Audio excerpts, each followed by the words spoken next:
Have you ever wondered if your company is maximizing the return of your data investment? Are you collecting the right data required to make informed decisions? Is there more that can be learned from our data? Hoyas Institute can answer these questions and help you discover the hidden value within your datasets by utilizing a well-rounded approach to data analysis. Stop leaving value behind and start increasing the return on your data investment. The next generation of data analysis has begun. We are pioneers in pattern discovery. We are Hoyas Institute.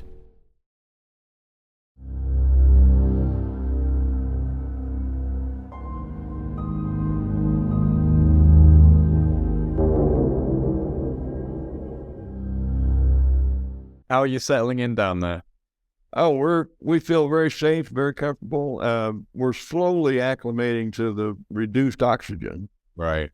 That's one of the biggest problems. Well, close behind that is waking up to a temperature of 12 in the morning. A little bit different to the Florida sunshine. Well, yeah, when you're used to bundling up when it gets down to 60, Yeah. 12 is a little extreme. What do you think, Rob? Let's just jump into something that's kind of happening right now. What do you think about the whole Alaska, Canada, I think Montana as well, these unidentified objects that are apparently being disengaged? Because there's been so much coverage of the China balloon. We saw photos, we saw videos. This one's being kept very much under the lid. What do you think's going on? Well, to be honest, as I've told you before, I'm a skeptic, a true skeptic. I don't have enough information yet. They haven't told us enough yet. They're retrieving the piece parts of these things they've shot down. I'd like to see that and see what they have to say about it. If they say anything, they may hide all that from us. I don't know, but I'm reserving judgment until I have enough data. At heart, I'm an experimentalist. I need data, and I don't have enough data yet. I've heard a couple of little whispers that apparently because of the China balloon, NORAD had kind of adjusted and reconfigured its sensors, and basically because of that, they suddenly started picking up a bunch of unknown traffic in their airspace, and it's starting to freak leadership out a little bit. They were probably setting their acquisition windows too high speed, velocity, and so they weren't picking these things up. They weren't considered a problem because they're too slow. That makes me wonder if really they're all balloons that are just more or less drifting with some propulsion. But again, that's just, I wonder about those things. Yeah. But I just don't have enough information. They haven't told us enough. We haven't seen it yet. That's kind of what's making me a little bit more suspicious, is because they gave us, a relatively satisfactory level of information about the balloon, and everyone could see that it was clearly a balloon, and this one's being kept. Well, not this one, multiple incidents are occurring. And, I've got my own family members who usually don't really show much interest in this subject messaging me going, what's going on right now? I'm like, I have no idea. I haven't got any answers for you. I think anybody who's being honest would have to say we have no idea yet. We don't have enough information. I saw a thing just today. I'm not sure how I got it. This guy is taking high-speed videos of aircraft and helos and things of that sort that get above 150 feet, and all of a sudden these very fast flyers fly around these devices, right. whether it's Marine One with the president on board, or a police helicopter, or Army helicopter, whatever. I guess he could spoof all those things. But again, he's got a lot of video. Yeah. And that's one of those ones that's kind of known in the UFO community. I think they're called typically fast walkers. And that's the term for these ones that seem to just zip by at incredible speeds, usually near other airplanes or, near helos and other objects. That's what we call them in the Navy too. Fast walkers or fast movers. The helo appears in the video to be standing still because whatever this thing is, and it's the shape of the Tic Tacs, by the way. So I don't know. He could be spoofing that whole thing, or it could be real. That's the difficult thing with the UFO subject in general, especially in the modern era when anything can be faked and photoshopped and edited. It's very difficult to ascertain. I mean, unless there's an official government stamp on it, and even then people are doubtful of what the government's really showing. So it's very difficult to see clarity. Well, I mean, what do you think would probably be the best steps to try and actually gain some sort of objective evidence in terms of like scientific methodologies or ways in which you might approach the subject? I'd like to see the debris that they retrieve from these shoot downs given to an open university somewhere, or multiple universities. That would be better. Instead of just one, give it to 2 or 3 universities, have them study the artifacts and see what it is. Yeah. And then make sure that that's open to the public. We're well past our government considering us all as children who can't handle new information.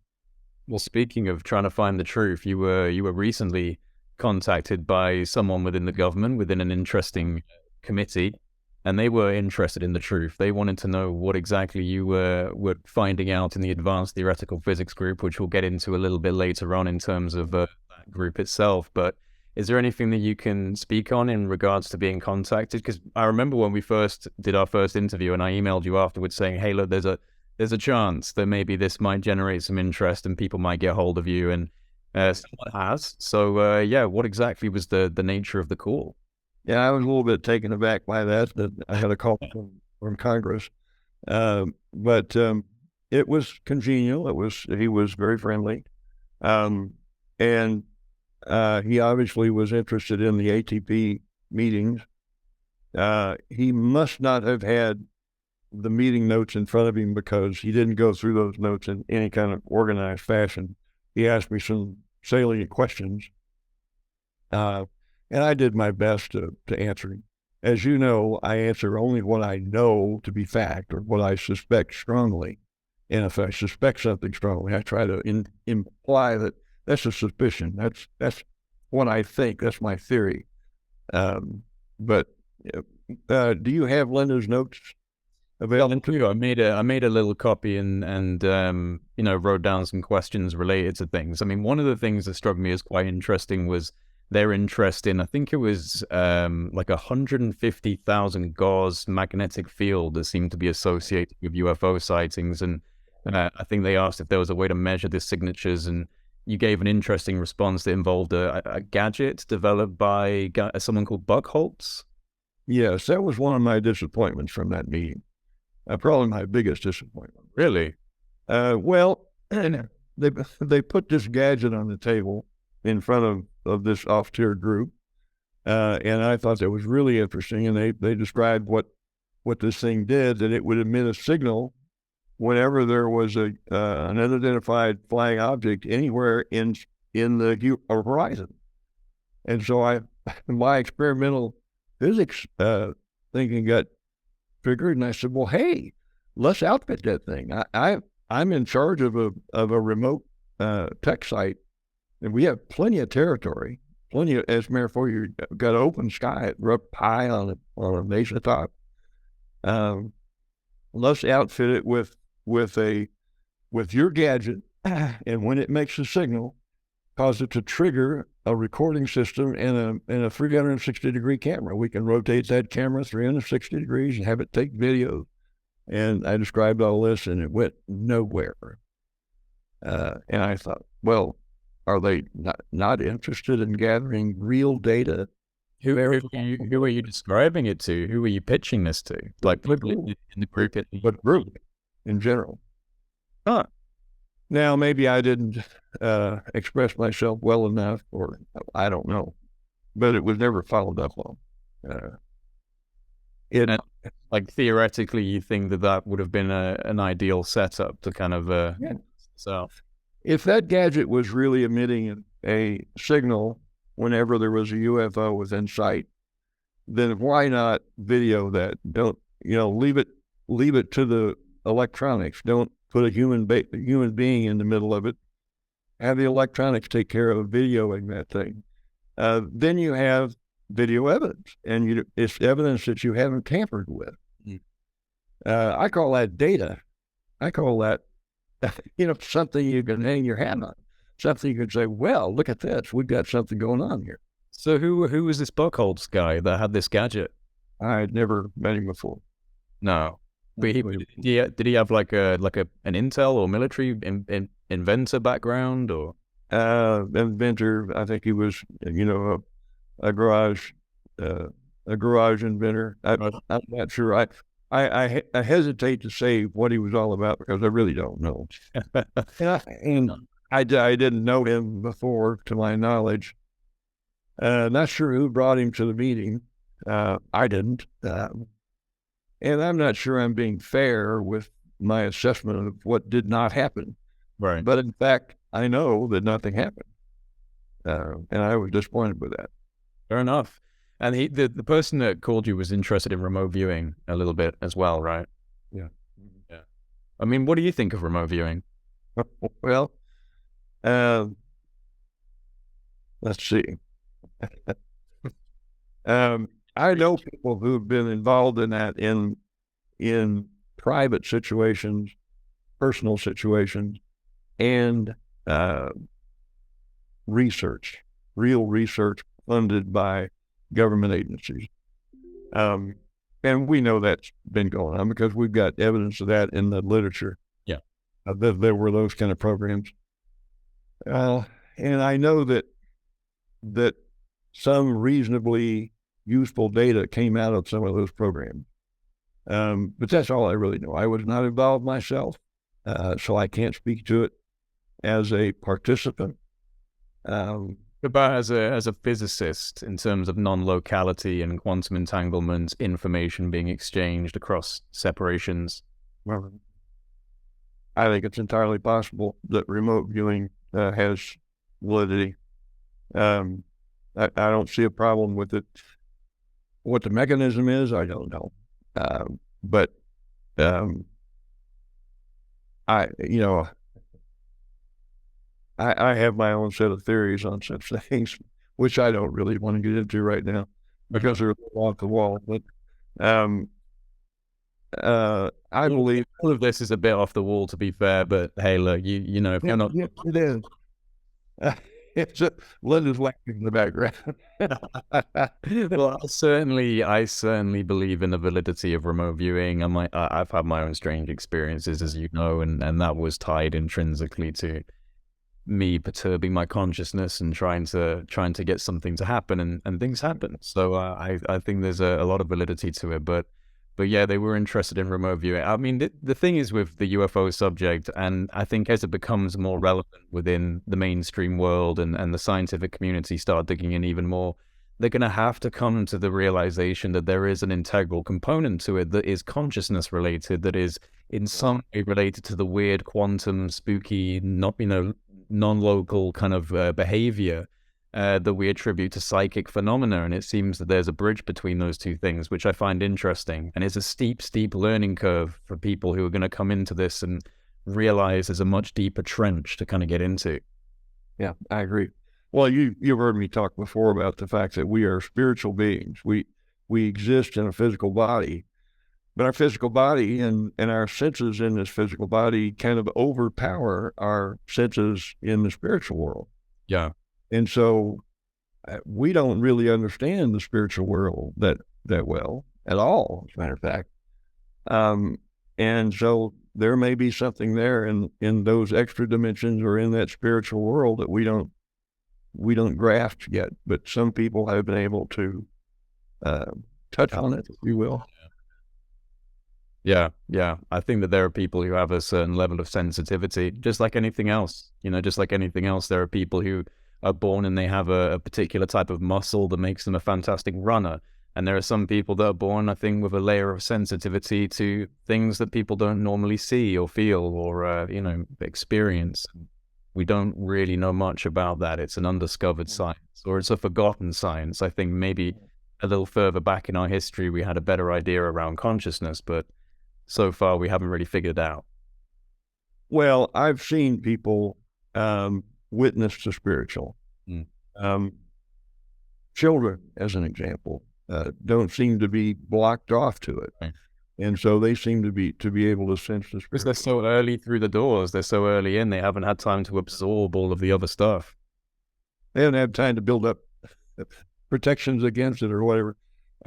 My wife's mother, we were visiting her in hospice. She was very near death, and she couldn't even talk. She just could mumble or say a single syllable every now and then. And she was looking at the upper right corner of the room and moving her eyes back and forth. And finally, Linda said, "Mom, are you seeing the angels?" And she nodded. She said, "Yes, I'm seeing the angels." And I believe she was. I believe that she was very near death, and she was a Christian woman. She was seeing the spiritual world. Yeah. And I was going somewhere when I died, and luckily it didn't appear to be a hot place, and it wasn't down. But the lady who was praying for me rescued me each time before I got to the corner of that room. Yeah. So I never really saw the whole result. Well, there's plenty of evidence for this. There's plenty of extremely compelling testimonies of this type of thing. I don't know if you've ever heard of, have you heard of a guy called Eben Alexander? He was a neurosurgeon. No, I haven't.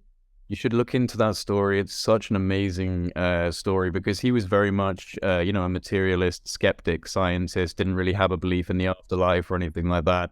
And he contracted a very rare form of meningitis, and it just shut his whole body down. He was, he literally did die on the operating table, and his experience changed his life. He came back. He had a near-death experience.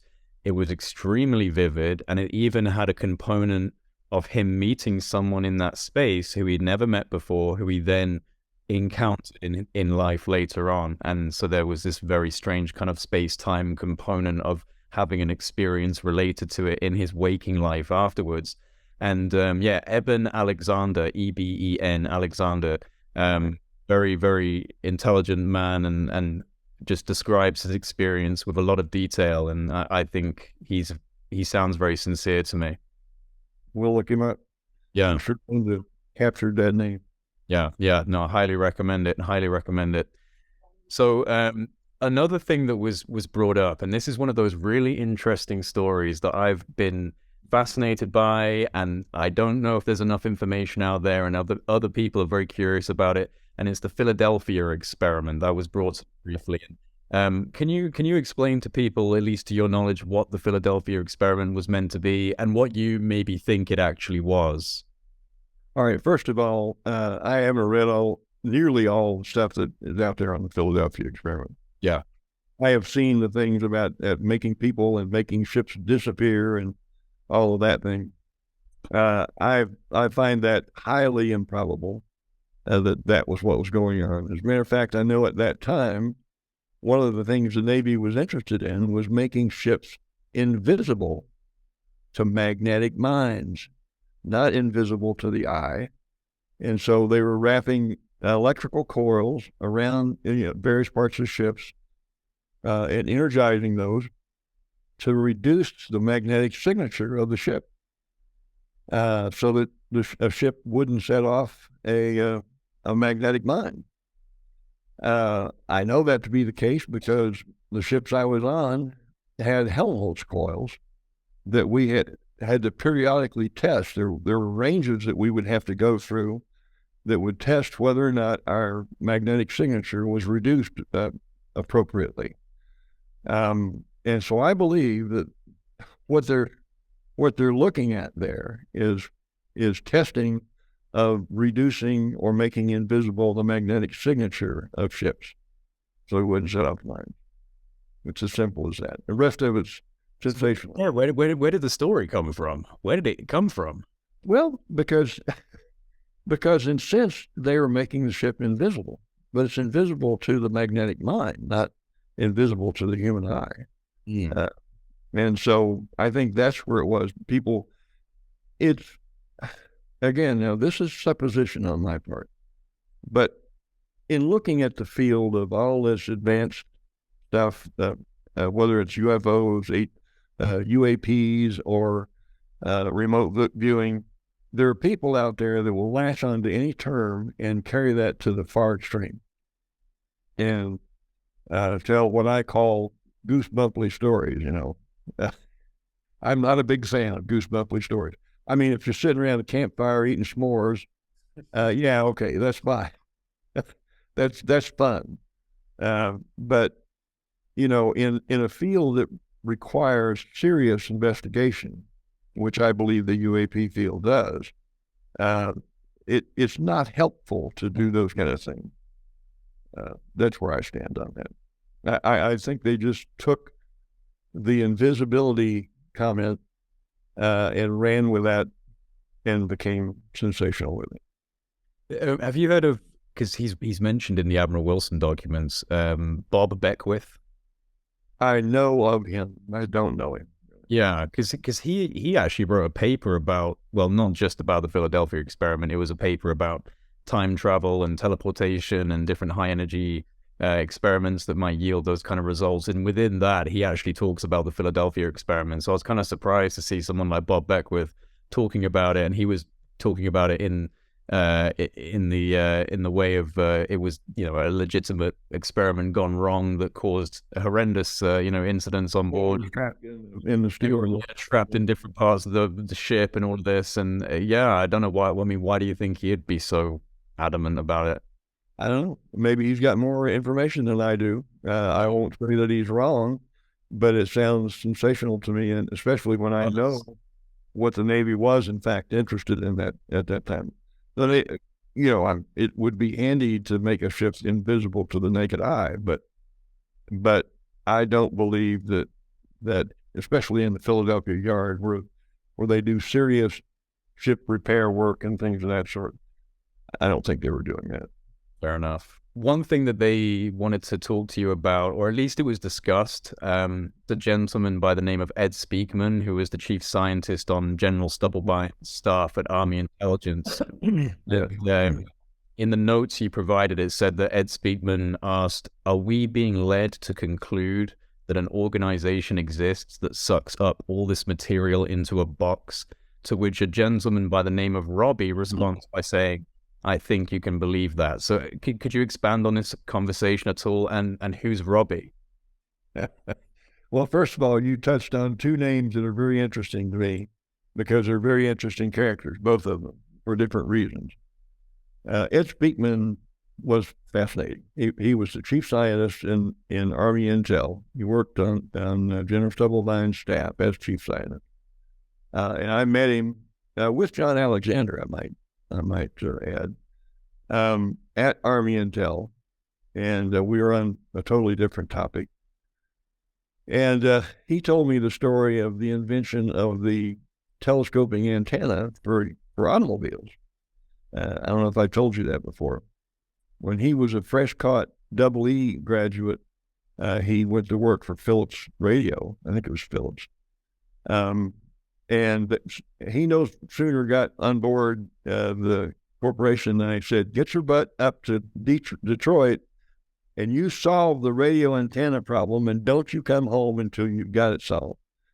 And so he spent a couple months up there, and he came up with the idea of the telescoping antenna. What they were doing before was they were running wires in the overhead of the car, and the tops of the car were fabric. Canvas, and so the canvas would vibrate and break the wires, and so the antenna would quit working. Well, he came up with the idea of the telescoping antenna. Came back home, they're big hero. They paid him $1 for the invention. Yeah, as he was proud of that. He got his $1, and he was the guy that invented that idea. So that's why and so for that reason, I knew Speakman. I knew of him.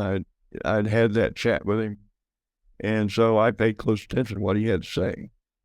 Well, Robbie, on the other hand, was Ron Blackburn's office mate at DOE Albuquerque.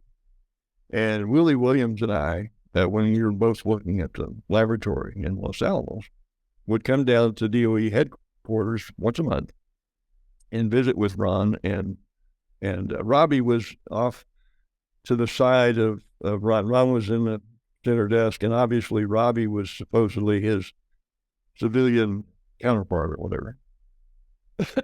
And he always struck me as a bit of an odd character. I couldn't place what he was really all about. And bottom line is, I finally decided that he was the real spook in the room. That Ron Blackburn, as odd as he seemed, and he was odd, he, very smart, very intelligent, a real blast to talk to. We had fun every time we went down there. But Ron Blackburn was very outspoken and very, very interesting. Let's put it that way. Well, Robbie would just sit over to the side, and as we were discussing some whiz-bang idea or whatever, he would make some pithy remark. And I always thought, that guy knows more than he's telling us. I just got that impression because this went on for well over a year while Ron was there. Sometime after this meeting at ATP, Robbie died. And I was told that he died under suspicious circumstances, but I don't know. He was a very interesting character, very intelligent. Again, the two of them in that room. I think Willie and I, well, at least I, lowered the average IQ when I walked in the room. Willie probably raised it, surely raised it, but so that's who Robbie is. And his comment that you may be able to, how'd it go? Let me just get it back up. Ed Spiegman said, "Are we being led to conclude that an organization exists that sucks up all of this material into a box?" And then Robbie says, "I think you can believe that." That is quintessential Robbie. That's the kind of pithy remark that he made about a lot of things that we discussed with Ron Blackburn when we came down to our monthly meeting. Well, I mean, the DOE is high up on the list. How do you feel about their involvement? Well, I spent a lot of years in the Navy, so yeah. I grew up as a shaved-tail ensign, thinking that the DOD was the most hidebound organization imaginable, until I worked for the DOE. They are even worse. They are in charge of, ostensibly, the national laboratories. At least at that time, the national laboratories I consider to be an absolute national treasure, because your typical Lockheed Martin or whomever corporate company that's dealing in advanced technology and things of that sort, they can't really investigate what I call the bleeding edge of technology. The national laboratories had that broad base of scientists and a deep pool of scientists, of very intelligent people, and they could do that kind of thing because that's what they really were designed for. They were really designed. Matter of fact, I always thought that if a national laboratory, other than the nuclear realm, of course, but if the other scientists in the national laboratory weren't doing experiments that failed at least 50% of the time, they weren't doing the right experiments. We should have been failing about half the time because we should have been out there on the bleeding edge, not the leading edge, the bleeding edge of technology, where nobody's gone before. And the country needs that. Whether they're doing that now or not, I really don't know. I'm out of touch with that. And they may be. I hope they are. Do you think DOE probably has some of these programs, these retrieval and reverse engineering programs? Not DOE itself, but the laboratory. It's stovepipe subsidiary. Laboratory. Yeah, laboratory. Labs, yeah. I think it's quite possible. Los Alamos? Yeah. But you never got a... Have you ever seen Los Alamos? You ever seen a map of Los Alamos? No. It sits on finger mesas, about I think it's 7 finger mesas, 5 or 7 finger mesas from an extinct volcano. And I forget how many square miles it is, but it's a huge laboratory, huge in the sense of territory that it covers. For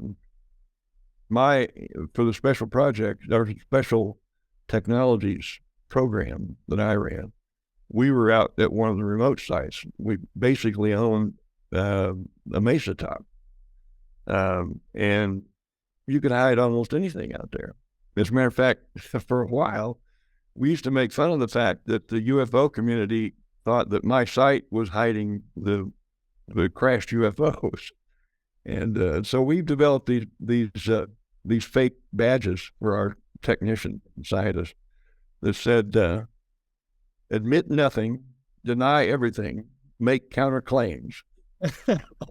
I'd love We had a little alien face on the front. I'd love to get my hands on one of those badges. Yeah, the director of the laboratory wanted one also. Linda designed another. What did yours say, honey? No. What's that? Oh, okay. She said the same thing. She worked in the director's office, so yeah, that's funny. yeah.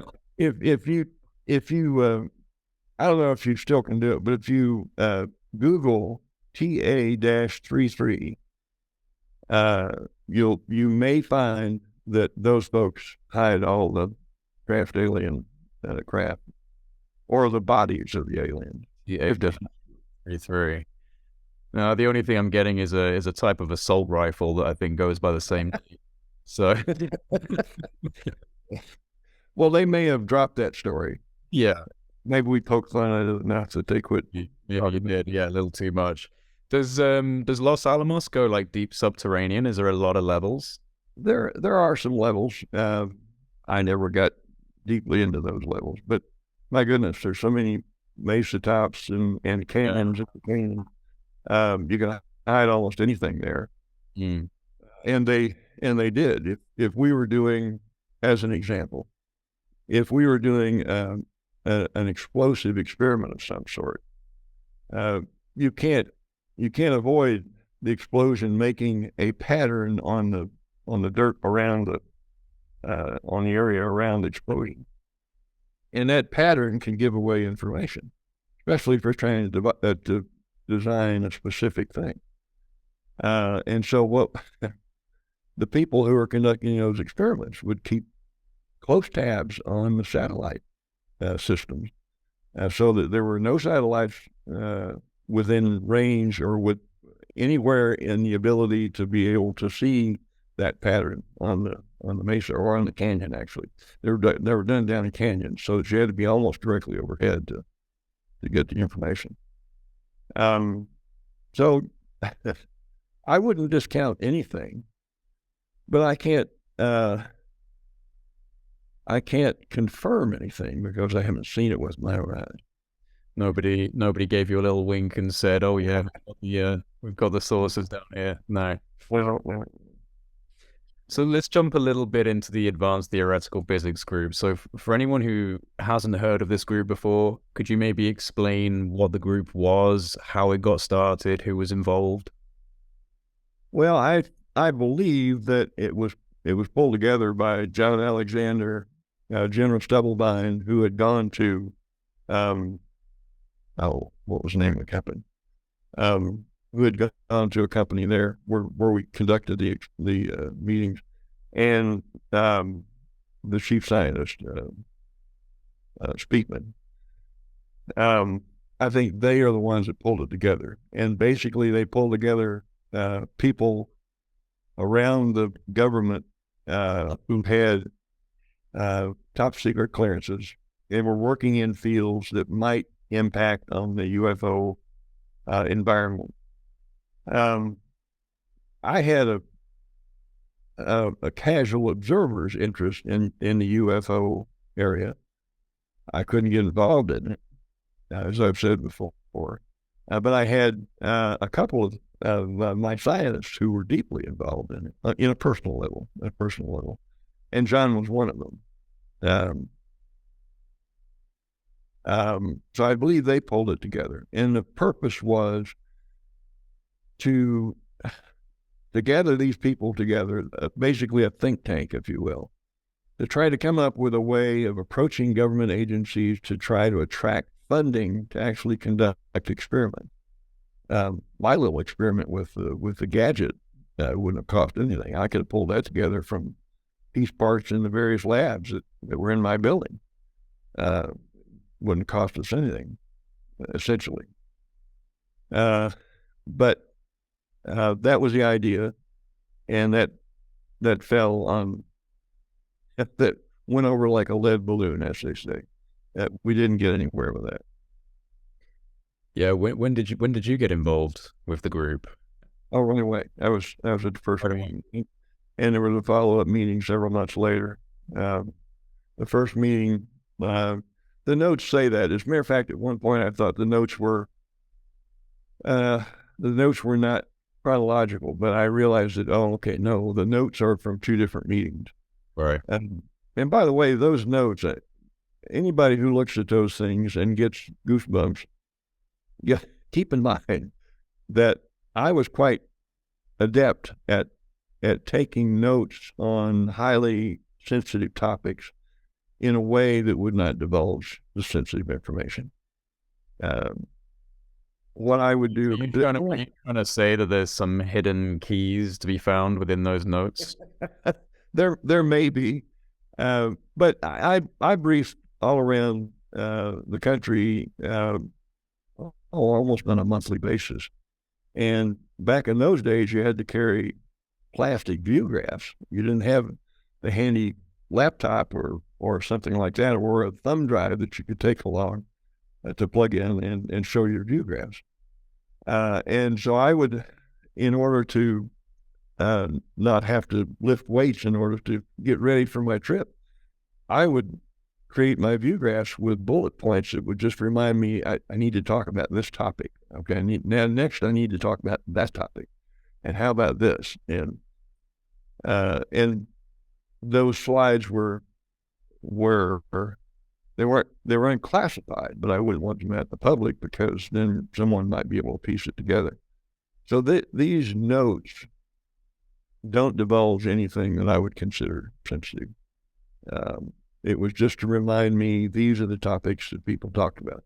I might also say if there are pages in there where I put a header on the top of the page and then there's nothing on the page, that meant that I was supremely bored with that. Extremely bored. Yeah, I know how that felt when I was going through university with my notepad and it would just be an empty sheet. And I'd be like, right, what I was interested in that lecture was.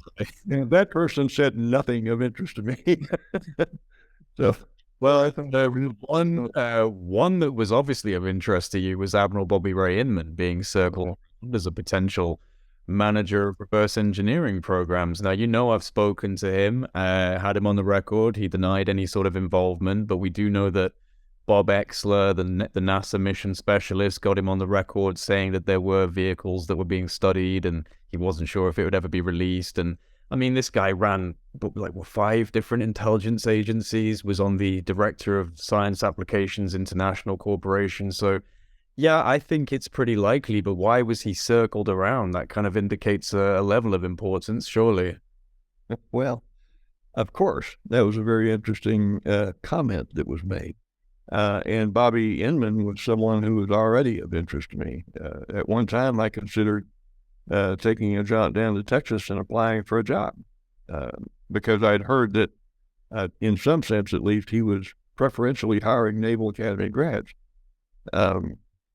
That was interesting to me, but I had other research that I was hesitant to break myself away from those things. I figured they'd just fall on the mesa tops and not be done by anyone if I left. So I didn't follow up on that. So Bobby Ray Inman's name, first of all, caught my attention. And then, of course, the fact that he said that they had reverse engineering going on, that interested me quite a bit. Can you say who brought up his name in the meetings? I don't recall. I don't really recall. And nothing evidently was said to make me believe they had hard evidence of that. Right, because you took no additional notes. Right. So it was really interesting to me. Yeah. I would have taken notes if something more, something to support that interest was mentioned, and it wasn't, evidently. So was anything ever kind of discovered by the ATP group that you haven't been able to disclose publicly because of the sensitivity of what was discovered? Any information that was provided to you guys? I wouldn't say we discovered anything. No. That was That's what Jack Sarfati says as well. You know Jack Sarfati? I know the name, of course, but I don't know him that well. Oh no, well, yeah. Well, he said a similar thing, but so nothing was really discovered internally. No, that was another disappointment to me. I'm not, as I've told you before, I'm not a fan of standing around or sitting around the campfire and swapping stories that you can't back up with data, and that's basically what we did. I was disappointed in that. I thought that maybe I was being naive, but because I didn't have anything that I could share that I could back up with data, I wanted to pursue that gadget that Buckle mentioned. Right.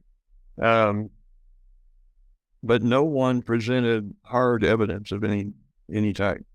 And so, in a sense, all we really were doing was a bunch of highly paid, highly placed individuals who were doing research in interesting areas. And we were just telling stories. Yeah. Dick Stewart, by the way, is another interesting name to me. He was... Who was that, sorry? Jake Stewart. Jake Stewart, okay. He didn't say much. He said a little bit in that meeting, but he was even harder over than I am about, well, where's the information? Where's the data? He was the chief of naval operations, the head of the chief naval operations scientific panel. They call it the executive panel. And I briefed him on Willis theory, the dynamic theory. And he was really, really interested in that. Took my view graph of the expanded Maxwell equation, and then he was asked to come over to the White House and buff up the speech for the Star Wars speech for Reagan. But that was an interesting thing. Ed Teller was a brilliant scientist, of course, but he was terrible at speech writing. So he wrote the original speech for President Reagan, and it was terrible, which they expected.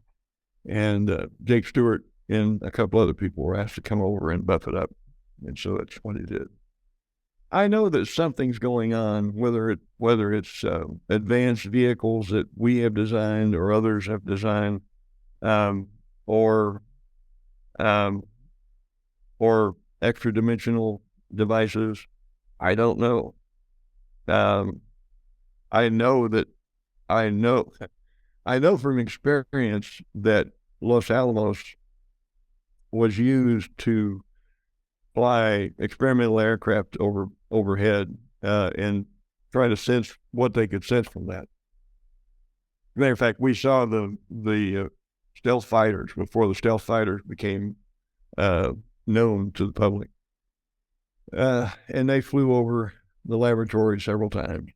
And I'm sure what they were doing there was they're trying to see, well, okay, there's stealth in that regard, but what other signatures are apparent from these devices? How could people see these without radar or without seeing them visually or whatever? And I know those kind of things were done because Los Alamos, at least at that time, was a no-fly zone. It's possible that whatever we saw in our hot tub that night was an advanced craft of some sort. It's also possible that it was an interdimensional creature or an interdimensional device. I don't know. It had a very weird appearance to it, this one specifically, didn't it? It did. It was the shape of, I've been saying, a stingray, a ray that you would see in the ocean, not the car. It had a raised, it's not really a fuselage, just an indistinct raised spine down the middle, and it had glowing circular orbs around the other side. It appeared that, because it went directly over our head, it appeared we were looking through some kind of field because it was shimmering somewhat. And that may have been why we got the sense that it was almost flapping wing, but not really flapping wings. It was just kind of moving. Scared the dickens out of our dog, because the dog left Linda, which was not a thing it ever did, and went inside. The only other time that happened when there was a coyote out there roaming around. So the dog said something. I don't know. I don't know what that was. I just know that because I was making so much fun of my sons, that they then, from that point on, have riddled me about that. Got you on that. remember. Yeah, well, I bet you're glad you looked up and actually saw it for yourself. Yeah. Yes. Well, I mean, who knows? I guess something so strange could have been developed by us. I probably lean a little bit more towards another explanation, but I mean, I think about the comments made by people like Ben Rich from Lockheed Martin Skunk Works, and some of the kind of statements he was supposed to have made over time. And I do think that we've managed to get something going, electrogravitic field propulsion. I'm hopeful too. Yeah, I do think we can get something going. That's a suspicion. As I've told you before, I suspect, and Willie and I both suspected this before he passed on, that the government had taken his theory and produced some devices out of that, because that theory, that 5-dimensional physics theory, and the expanded Maxwell equations say that there is a connection, there is a coupling between electromagnetism and gravitation. And now it's got to be weak, or it's got to be unique in some way, because we'd be levitating people off the floor with our electronic devices. So we know that's not it. We also know that, by the way, the potential for lasers existed in those original Maxwell equations in the 1850s, and they weren't developed until the 1960s because people didn't see that. They couldn't make that connection.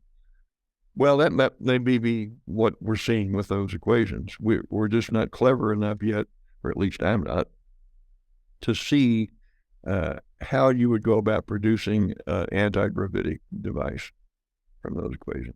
Well, it's funny because that was literally, I don't know if we brought this up last time I spoke to you, but that's one of the quotes that Ben Rich apparently gave, was that there was an error in the equations, and that we figured out that error, we solved this problem.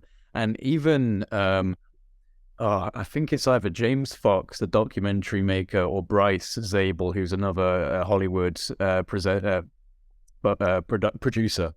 And one of them was approached at a party by a guy who was supposedly a spook, who handed him a little equation and was basically saying, like, wink, wink, nod, nod. This was the secret sauce, so to speak. And this quote from Ben Rich about there apparently being an error in the equations makes me wonder if they didn't figure that out.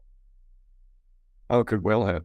We know from world-class mathematicians going through Willie's theory. And 5-dimensional mathematics is not child's play. Yeah, it's very, very difficult. I can barely even handle fractions, so I'm out of my depth. It's difficult, and Willie was expert at it, of course, and he developed his theory. But it's entirely possible that they took that theory, or theories like that, and develop gadgets that could be anti-gravitation. And I suspect they have. They didn't need a couple of Hanyak naval officers sitting on top of a mesa involved, so they didn't involve us. It didn't involve you. Yeah, well, I think a lot of people probably feel the same way. I think this is a very, very exclusive club that exists in deep little spiral within the labyrinth. And I wonder if Congress is actually going to be able to crack this open. I mean, there's interest from both sides of the political aisle, which is a really good sign. Obviously, in a very kind of politically divisive time right now in America, there's agreement that this is important, that we should focus on it. But it's so deeply entrenched, the secrecy, the disinformation, the decades of it. I mean, do you think they're going to be able to actually find satisfactory evidence and bring it forward and kind of blow the doors open? Well, I hope so. I don't know whether they will be successful. They could be. And as a matter of fact, if we see the whole system clam up at some point, we can start suspecting that what happened was they ran up against the black programs, actually the unacknowledged programs, that will lie to Congress and even the president, and unable to do anything, or basically told to shut up about it. Now, whether we'll have some of those senators and congressmen with enough cojones to actually step forward and say something anyway, I don't know. We'll see. It'll be interesting. There's a Confucius curse. You ever heard that? He said, "May you live in interesting times," and that was a curse. Yeah. We live in interesting times. These times are more interesting right now than any time in history. Yeah. We are on, and for multiple reasons. I mean, UFOs aside, there's just so much happening, and you know, the rate of progression feels just like it's getting faster and faster. It's very hard to predict where we'll be in the next 5-10 years. Geopolitical instability. There's just so much. Yeah, that's true. So the answer is I don't know whether they'll be successful. It'll be interesting to watch what happens. I don't suspect that they'll get in touch with me again because, as I've told you before, I believe I was a peripheral player. I was aware. I knew all these people, watched what some of them did, but I had other things to do. I had a daytime job. Yeah, and a family. How did you meet Admiral Wilson? Are you able to say that? Linda and I have been talking about that. I believe I met him. I believe the first time I met him was in a place called Airy Cottage in Newport, Rhode Island. You ever heard of the singing cow sills? I haven't. No, not many people have. They weren't all that big, but they had a huge castle with a mansion on Millionaires Row in Newport, Rhode Island, and they had a 3-story servants' quarters just down the hill from the castle. And several of us came back from Vietnam, and we had more money coming out, just falling out of our pockets because we had a whole year of not being able to spend our money, our salaries. And so we rented this cottage, 7-bedroom cottage, and all of us were bachelors, and so we created a Friday evening party that our married classmates could go to. We were in what was called Destroyer School. Destroyer School, by the way, is not a school on how to destroy things. There's a type of ship in the Navy called a destroyer. At any rate, we're all in Destroyer School for like 6 months or something. And we knew good and well our married classmates would not be able to do anything unless they had something specific and a consistent weekly thing to go to. And so we set this thing up. Every Friday evening, we had a party at the Airy Cottage. Oke Shannon, partying it up. Not one of the finer moments of my time, but but let's just say that it became so popular that all the restaurants and bars in the local area were empty on Friday night. We had on average, we had 300 or so people in our house, and it was big enough to hold them. Yeah, it was huge. At that time, who became Admiral Wilson was at school just across from us, and I believe that's where I met him. I vaguely remember that. So you're telling me that you met Admiral Wilson when you were partying it up in this 300 party mansion? Oh, it, you know, music and dancing and Oh, things. that's It was not a bacchanal. It was not. You know, it wasn't that kind of party. It was just your friendly party, and people came and went. We had very few rules. One was no dope of any description in the place, because that could have ended all of our careers, even if we weren't involved. Right. We nearly killed a guy one night because he was smoking a toke in the kitchen. And we found him lighting up and ejected him from until he never come back. Ejected him from the premises. That's right. That's right. So Airy Cottage became, and we're probably people out there who will view this video who will remember the term Airy Cottage. Yeah. Giving them some nostalgia flashbacks to partying with you. Yeah. I believe that, from the best I can tell, that is where I first met him. But, you know, I've been involved in highly classified discussions in the Navy and at the laboratory for a lot of years. So with him, and I briefed Chief of Naval Intelligence.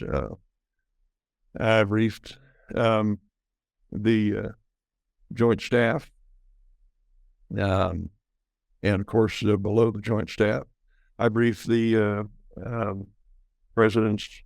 What's that board called? The President's Scientific Board. Whatever, I can't remember the name of it right now. Met Ollie North, by the way, in one of my briefings.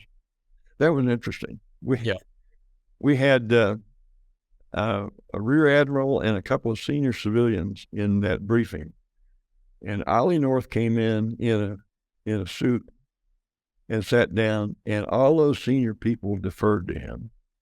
I at the time I was standing up in the front, and at the time I thought, well, that's really odd. Who's this guy? Well, it was Ollie North, and they deferred to him because his position was senior to theirs. Well, look, Oak, I won't take up much more of your time. Like you said, you got a bit of a cough. And Linda, I know you can hear me in the background. I hope you feel better soon. Wishing you the very best. And thank you. It's been great, Oak. It's always good to catch up. And maybe at some point we can come and see you out in your new home. I hope so. We've not had a whole lot of luck finding a new permanent home yet, but we're very comfortable in Willie's widow's place. She's been very gracious to us, and we've known her for a lot of years, and she's a sweet lady. Anyway, you're welcome to visit anytime you wish. Thank you. I had a helicopter flying very low, so I had myself on mute then because it was just going shaking through the whole house. But yeah, no, appreciate that. Would love to come and see you guys, as you know. And thank you for having a conversation with me and opening up about the physics group. I think people are very interested to learn a little bit more about that. Especially good to know that people have been reaching out on their own to try and get more information. People in different committees and different parts of the Senate. It's promising, and as we said, we'll just have to see where it goes. We'll see where it goes. We live in interesting times, and let's just see where it all unravels and where it leads.